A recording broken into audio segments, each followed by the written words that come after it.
सफलता आपके चरण चूमेगी यदि सावधान रहे तो। और अगर इन विषयी पुरुषों के फंसाव में आकर फंस गए, भटक गए, तो फिर बदल जाएगी, साधना बदल जाएगी। परमार्थ में बहुत सावधान। एक भी जीवन भर कोई अपना नहीं होना चाहिए, पूरे विश्व में कोई पराया नहीं होना चाहिए। ये चतुरता उपासक की। एक भी पूरे जीवन में अपना नहीं होना चाहिए, पूरे जीवन में, और पूरे विश्व में कोई पराया नहीं होना चाहिए। समझ लो, जो सबसे परे सबसे भरे उसका सेवक कितना प्रवीण होता है।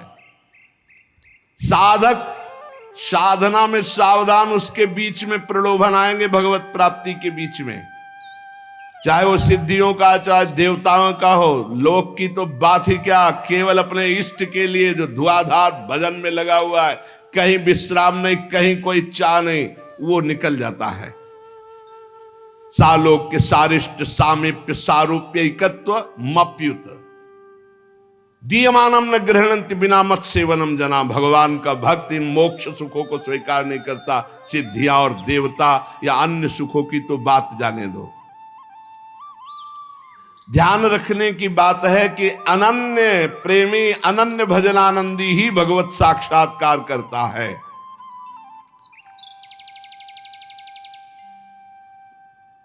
जब भजन सही होने लगता है तो फिर इसके बाद एक नशा चढ़ता है, तो उपदेश देने का मन शुरू हो जाता है।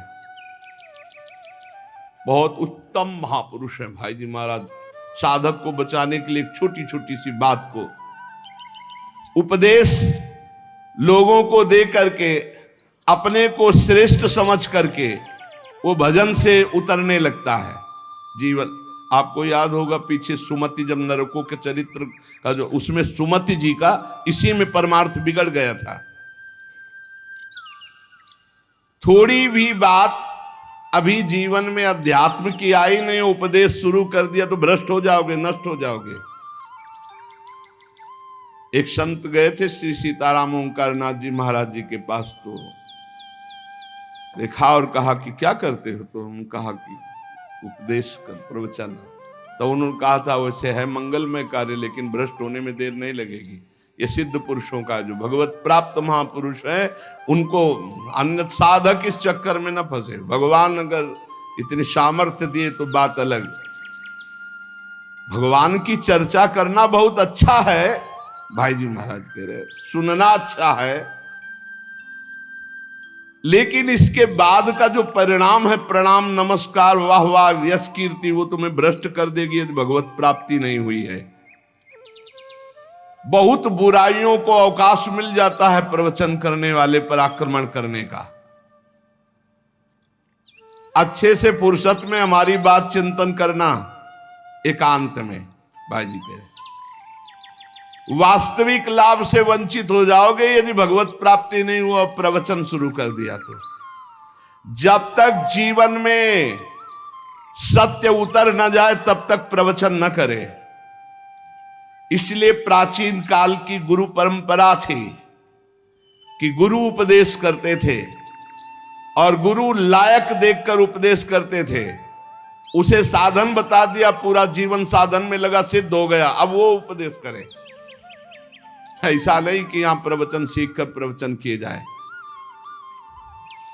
जो केवल प्रवचन तो कुछ नहीं रह जाता, रुपया पैसा मान प्रतिष्ठा ये सब, भगवत मार्ग का कुछ नहीं रह जाता पक्का। गुरु कृपा पात्र जो केवल कथयंति च माम नित्यम तुष्यंति च रमंति च, ये अलग मार्ग है। पहले भरपेट खूब खा ले, अर्थात भगवदानंद की अनुभूति कर ले, तब प्रवचन करे, नहीं कोई सफलता हाथ नहीं लगेगी। साधक को इस प्रवचन रूपी व्यापार से बचना चाहिए। हम पहले खूब अच्छे से काम, क्रोध लोभ मोह मद पर विजय प्राप्त करके भगवदानंद में डूब जाएं, वो आगे की बात भगवान क्या करवाएंगे। पहले हम में आचरण उतार ले। एक बार द्रोणाचार्य जी ने सब से कहा कि एक बात सीख लो, कोई मारे भी तो गुस्सा नहीं करना है। ये बात सीख लो यदि तुम्हें उत्तम मार्ग का अनुसरण करना है, महापुरुषों के मार्ग में चलना है, तो तुम्हें मारे भी तो गुस्सा नहीं करना है। सीख लिया? सबसे पूछा जी क्या सीखा? हमें कोई मारे भी तो गुस्सा नहीं करना है। युधिष्ठिर जी से खड़े हो, क्या सीखा? बोले नहीं सीख पाया। सबने एक स्वर में सुना दिया, तुम क्यों नहीं सुना दिए? बोले नहीं सीख पाया गुरुदेव। दूसरे दिन खड़े हो, सीखा? क्या हम बोले थे? बोले नहीं सीख पाया गुरुदेव। 7 दिन तक पूछा, बोले डंडा लाओ, और 5-7 बेत मारे। बोले सीखा? बोले हाँ गुरुदेव सीख गया। क्या? कि कोई मारे भी तो गुस्सा नहीं करना चाहिए। बोले क्यों? अब क्यों? बोले आपने मारा ना और मुझे गुस्सा नहीं आया ना, तो अब सीख गया।